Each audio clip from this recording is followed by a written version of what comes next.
राज के साथ मेरा पहला परिचय है आज। मैं इसके पूर्व कभी मिला नहीं हूं और शायद अप्रैल या मई में आपका फोन आया था। कहा मोदी जी हम लोग गुजरात आना चाहते हैं। तब मुझे अंदाज नहीं है कि उनके दिमाग में ये सब था। मुझे लगा परिवार के साथ आएंगे, गिर के लाइन वाइन देखने जाना होगा। तो हमने कहा जरूर आइए भाई, स्वागत है आपका। उन्होंने क्या बात में कि मैं समझना चाहता हूं कि भाई गुजरात और महाराष्ट्र दोनों ने एक साथ अपनी यात्रा शुरू की, तो मैं समझना चाहता हूं ये जुड़वा भाई है तो अभी गुजरात कहां पहुंचा है, मैं समझना चाहता हूं। मैं जरूर आपका अधिकार है, लोकतंत्र है भाई, आप जरूर देख सकते हैं, जांच भी कर सकते हैं, परख भी सकते हैं, डेमोक्रेसी में आपका राइट है। तो मैंने कहा कि आपको जो चाहिए कि एडवांस में कोई टीम आ जाए और वो अगर आपके रुचि के क्षेत्र कौन से हैं उसके विषय में अफसरों से बात कर लें तो अच्छा होगा। तो कुछ मित्र आए थे शायद एक आध महीने पहले, तो वे हमारे अफसरों से मिले थे। उन्होंने बताया भी हम ये महाराष्ट्र के संदर्भ में इन चीजों को हमें जरा देखना है। तो उसके हिसाब से फिर सरकार के कुछ मित्र और राज्य के कुछ मित्र सबने बैठ करके एरिया आइडेंटिफाई किए कि कहां कहां जाना, क्या करना, क्या देखना। हमारी तरफ से हमने कहा नहीं ये देखो वो देखो, ऐसा अभी तक नहीं कहा। और मैंने देखा कि राज ने जिन लोगों को भेजा था वे काफी स्टडी करके आए थे। उन्हें पूरा पता था कि यहां हमारे अफसरों से क्या बात करनी, समय बर्बाद नहीं करना, क्या करना, बड़ा माइन्यूट है, काफी अच्छा मुझे लगा। और उसमें से ये बना है। दूसरा विषय है कि ये जो आपको जो आश्चर्य हो रहा है वो शायद राज के कारण आश्चर्य हो रहा है, गुजरात के कारण आश्चर्य होने के कारण नहीं है। क्योंकि यहाँ यूनिसेफ के लोग भी स्टडी करने आते हैं, WHO के लोग भी आते हैं, कई NGOs भी आते हैं, करीब करीब सभी राज्यों की MLA के कमिटी जाती है, वो 5-5, 7-7 दिन टूर कर रहे हैं वो लोग। कुछ हमारी स्कीम ऐसी हैं जो अफसर लोग आके स्टडी करके गए, कुछ स्कीम ऐसी हैं जो भारत सरकार ने खुद ने, जैसे हमने एक कार्यक्रम लिया था ये जो फेयर प्राइस शॉप होता है, तो हमने कंसेप्ट डेवलप किया था विलेज मॉल। तो भारत सरकार ने यानी ये UPA 1 उन्होंने सारे देश के सेक्रेटरीज को यहां बुलाया था। वो 2 दिन यहां रहे थे, पूरा स्टडी किया था। हमारा जो सरदार सरोवर डैम है उसके विषय में स्टडी करने आते हैं। इन दिनों दुनिया के कई देशों के लोग हमारी फॉरेंसिक साइंस यूनिवर्सिटी को देखने आते हैं।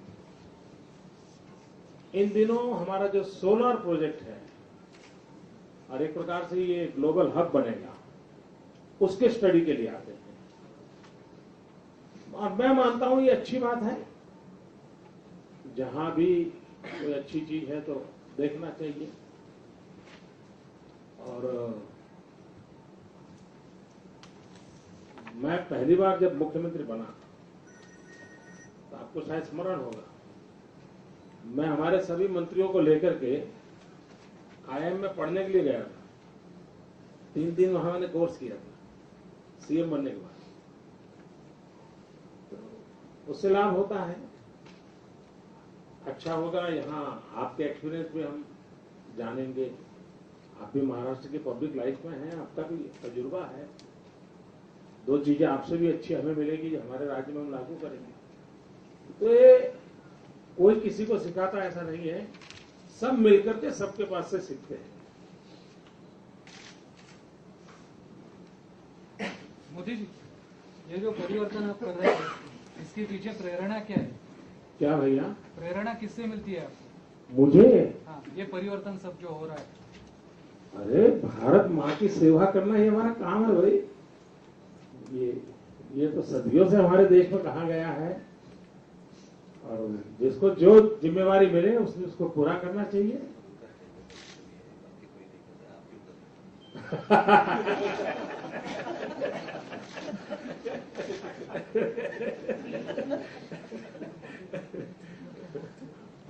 शायद मैं ये काम न करता तो मैं रह नहीं पाता।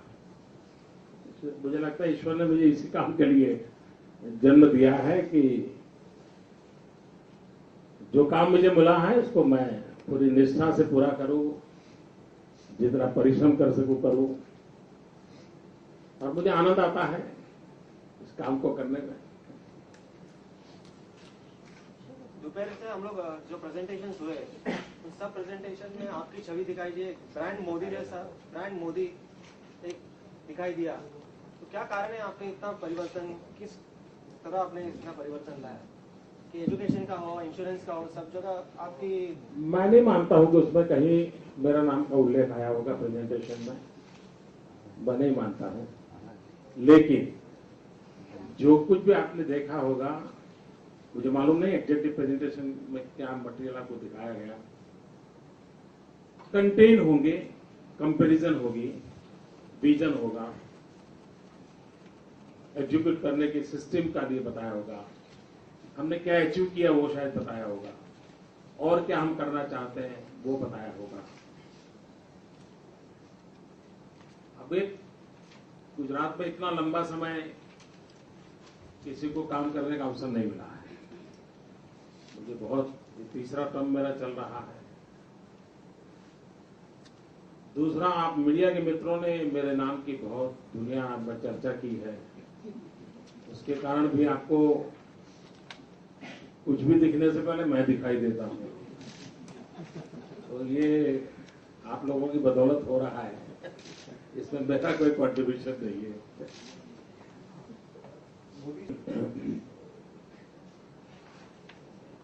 एक तो मैं अभी भी मानता हूं कि जो ये सोचा जा रहा है कि देश डूब चुका है, कुछ हो नहीं सकता, इस बात में मैं विश्वास नहीं करता।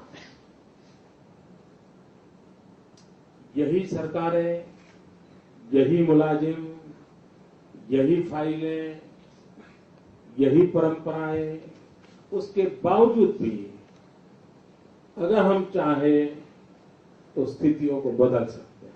ये मेरा अपना अनुभव के आधार पर विश्वास बना है। और अगर हम धूप देखें, सब दूर कुछ न कुछ अच्छा नजर आ सकता है। हमने एक परंपरा डेवलप की है, शायद यहाँ प्रेजेंटेशन में वो विषय आया कि नहीं मुझे मालूम नहीं। हम लोग एक चिंतन शिविर करते हैं प्रतिवर्ष।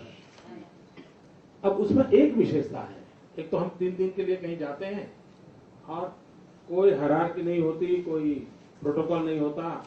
मुख्यमंत्री की थाली में से ऑर्डिनरी डीडीओ भी अपना पकौड़ा उठा करके खा सकता है, इतना इनफॉर्मल होता है, इतना इनफॉर्मल होता है। और सुबह 5:30 से लेकर के रात को 10:30 तक सुबह योगा से शुरू करते हैं, साथ में हम रहते हैं। उसमें हम हिंदुस्तान के किसी न किसी राज्य की कोई अच्छी सिद्धि हो तो हम उनको बुलाते हैं। एक बार हमने केरल को बुलाया था, जबकि वो कम्युनिस्ट गवर्नमेंट थी, और केरल के जिस अधिकारी ने एक अच्छा काम किया था कुडुम्श्री नाम की योजना के लिए, वो तो एकदम से जूनियर अफसर था, यानी उसकी नौकरी के साथ 8 साल हुए होंगे। वे आए और मेरे यहां सीनियर मोस्ट सभी लोग इंक्लूडिंग मुख्यमंत्री, हम ऑडियंस में बैठे थे, और उसने हमें 2 घंटे पढ़ाया अपने एक्सपीरियंस के आधार पर उसको कैसे किया। इस वर्ष हमारे चिंतन शिविर में हमने छत्तीसगढ़ को बुलाया था। उन्होंने पब्लिक डिस्ट्रीब्यूशन सिस्टम में जो टेक्नोलॉजी का उपयोग किया है उसको हम सीखना चाहते थे, समझना चाहते थे। Will be happy to know. एक बार हमने नागालैंड को बुलाया और नागालैंड के चीफ सेक्रेटरी आए थे। नागालैंड में उन्होंने ट्राइबल डेवलपमेंट के लिए एक अच्छी स्कीम डेवलप की थी। हम चाहते थे उसको समझें, सीखें, और हम इसको रिप्लिका कर सकते हैं क्या। तो हमारी एक कोशिश रहती है।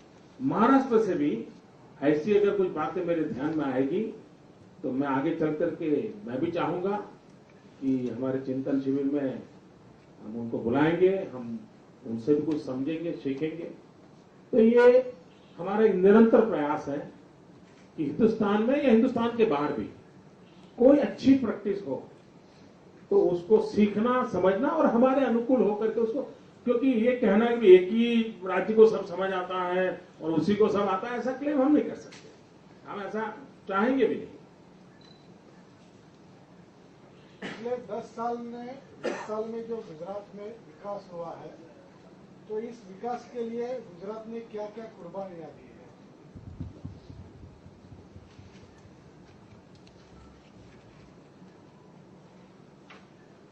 मैं एकदम समझा नहीं हूं आपका सवाल, क्योंकि बड़ा कुर्बानी एक ऐसी बहुत बड़ी चीज होती है। ये पाने के लिए क्या लेकिन जैसे हमारे यहाँ जून महीने में 45 डिग्री टेम्परेचर होता है, किसान भी जून महीने में दोपहर को बाहर निकलना हिम्मत नहीं कर सकता, ऐसी धूप होती, भयंकर गर्मी होती। मेरे राज्य में पिछले 8 साल से लगातार 13, 14, 15 जून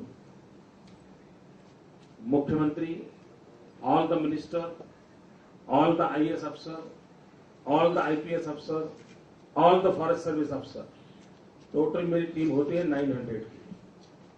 हम गांव जाते हैं और जहां पर कम गर्ल चाइल्ड एजुकेशन है वहां जाते हैं, और जहां मिनिमम एजुकेशन है उस गांव में मैं खुद जाता हूं। अब इसको कोई बलिदान कहे, वरना जून महीना यानी अगर संभव हो तो महाबलेश्वर जाएगा, उससे थोड़ी जड़ी लंबी ताकत होगी तो शिमला कुल्लू मनाली जाएगा, उससे ज्यादा पहुंच होगी तो स्विट्जरलैंड जाएगा। हम गांव जाएंगे और 45 डिग्री टेम्परेचर में जाते, और ये 8 साल से लगातार करते हैं। और इसका परिणाम ये आया है कि मेरे यहाँ स्कूल एनरोलमेंट में हम 100% पहुंचे, और ड्रॉप आउट कभी मेरे यहाँ 40% था, वह 2% आया है। अगर ये प्रगति है और वो बलिदान है तो ये दोनों का संबंध है। It is up to you to decide कि whether this is a sacrifice or not. Invitation दिया गया, उसी तरह से महाराष्ट्र नवनिर्माण सेना को एनडीए ज्वाइन करने का भी इन्विटेशन दिया जा सकता है? ऐसा है, इसमें एक तो राजनीतिक चर्चा के लिए कोई स्कोप है नहीं, और दूसरा मैं अथॉरिटी नहीं हूं उस काम के लिए। मैं इसके लिए तो अथॉरिटी हूं कि मैं सारे दुनिया को कहता हूं मेरे गुजरात आइए, मेरे गुजरात का अध्ययन कीजिए मेरे गुजरात आइए, मेरे गुजरात के विकास और उसको देखिए। तो मेरा क्षेत्र वही बन गया है, तो मैं इसके लिए सबको निमंत्रण देता हूं, जरूर आए। राजी, एक सवाल आपके लिए। आप हमेशा मराठी में बोलते हैं, गुजरात आकर आपने मराठी बोलना छोड़ कैसे दिया? इस बात को लेकर काफी चर्चा है। स्पेशली मुंबई में अभी चर्चा हो रही है कि आपने एक बार अबू आजमी को पहली बात तो ये चर्चा करने वाले आप ही होते लोग नहीं होते। आपको इस बारे में क्या कहना है? मला असं वाटतं, मी सकाळी माझी प्रेस कॉन्फरन्स घेतली त्यावेळी मी पहिली सुरुवात मराठीमधनं केली, आणि मी महाराष्ट्र सोडून दुसऱ्या राज्यामध्ये आलोय म्हणून मी तुमच्याशी हिंदीत बोलतोय असं सांगितलं होतं। आता इतकं स्पष्ट सांगितल्यावरती पण जर कळत नसेल तर मला असं वाटतं त्यांनी काय कोई शिक्षा अभियान। मुझे लगता है कि ये 9 दिन आप लोग साथ रहेंगे तो अच्छा हो जाएगा कि राजनीति के परे भी एक दुनिया होती है, उसका आपको अनुभव हो जाएगा।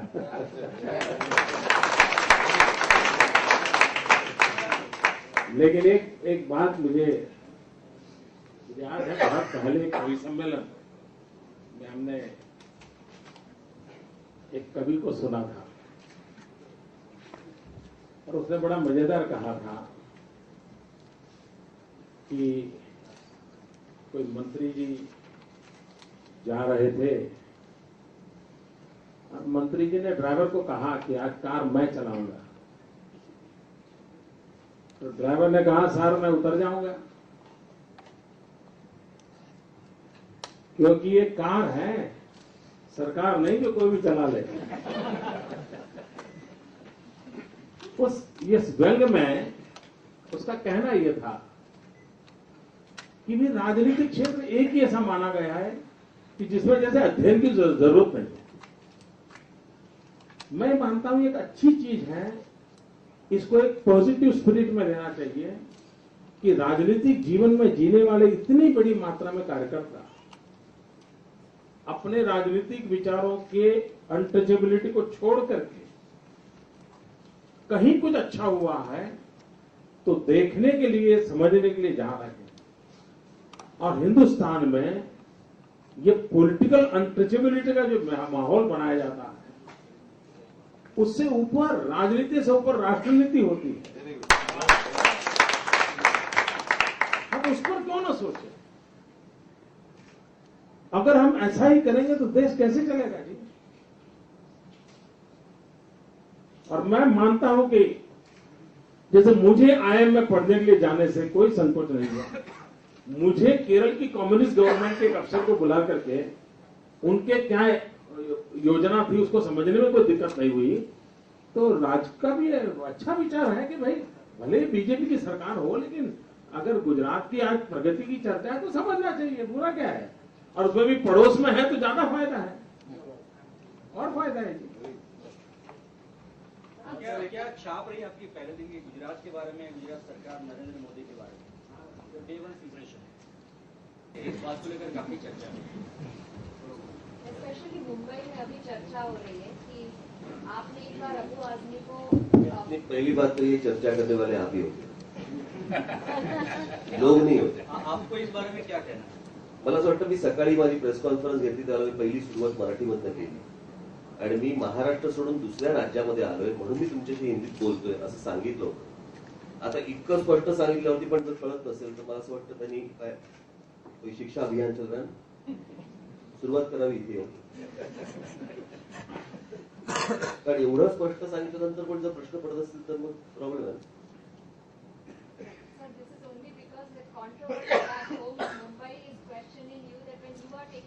माझ्या महाराष्ट्रामध्ये मराठी भाषाच चालणार, गुजरातमध्ये गुजराती भाषाच चालणार। मला आता गुजराती येत नाही म्हणून मी तुमच्याशी हिंदीत बोलतोय, मला गुजराती आली तुम्ही तुमच्याशी गुजरातीत बोललो असतो।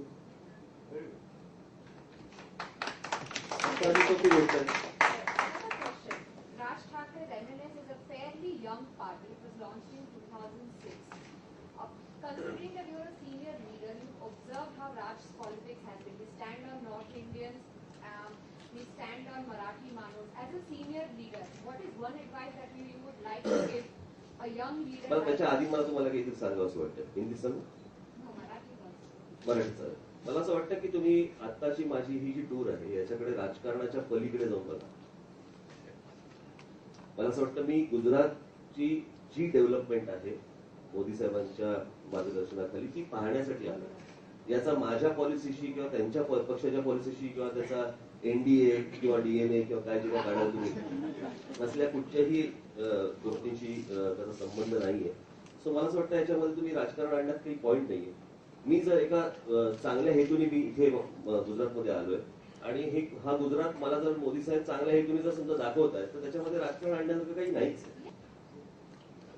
देखिए अच्छी इंप्रेशन है इसलिए आया हूं और आज पहला ही दिन है। अगर आप पहले ही दिन इतना पोस्टमार्टम करोगे तो आखिर में क्या बचेगा? मुझे लगता है कि जब मेरे 8-9 दिन जब कंप्लीट हो जाएंगे मैं आपके साथ वापस बात करूंगा, वार्तालाप करूंगा, जरूर करूंगा। देखिए, you must appreciate friends, you must appreciate. मैं मीडिया के लिए छापने या दिखाने के लिए नहीं कह रहा हूं। आज देश में कोई 9 दिन निकाल रहा है और वो भी किसी राज्य की चेक डैम क्या है, अर्बन डेवलपमेंट में क्या हो रहा है, ये अपने आप में देश के लिए एक बहुत बड़ी खबर है जी। मैं नहीं जानता हूं आप लोग इसको पकड़ पाएंगे कि नहीं पकड़ पाएंगे, आई डोंट नो, या आपकी टीआरपी के लिए काम आएगा कि नहीं आएगा, लेकिन सोचना चाहिए। कभी कभी कोई नेता 10 दिन स्विट्जरलैंड चला गया और खबर बने तो वो तो टीआरपी के लिए ठीक है कि 10 दिन चला गया घूम रहा। लेकिन कोई छोटी छोटी बारीकियों के लिए और अपनी पूरी टीम लेकर के निकले, मित्रों ये छोटी चीज नहीं है जी, सच में बता, छोटी चीज नहीं है। ये इसको अप्रिशिएट करना है, इसको पॉलिटिकल आइडियोलॉजी से मत जोड़िए। राजसाहेब, तुम्ही नेहमी ब्लूप्रिंट सांगता, ब्लूप्रिंट, तर हे सगळं तुमच्या जे विजन आहे त्याला एनहान्स करून एक ब्लूप्रिंट काढायची पण हे एक एफर्ट आहे का तुमचा? मला काय वाटलं मग कशासाठी फिरते?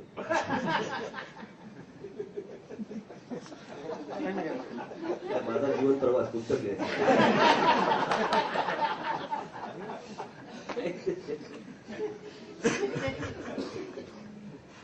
ठीक आहे.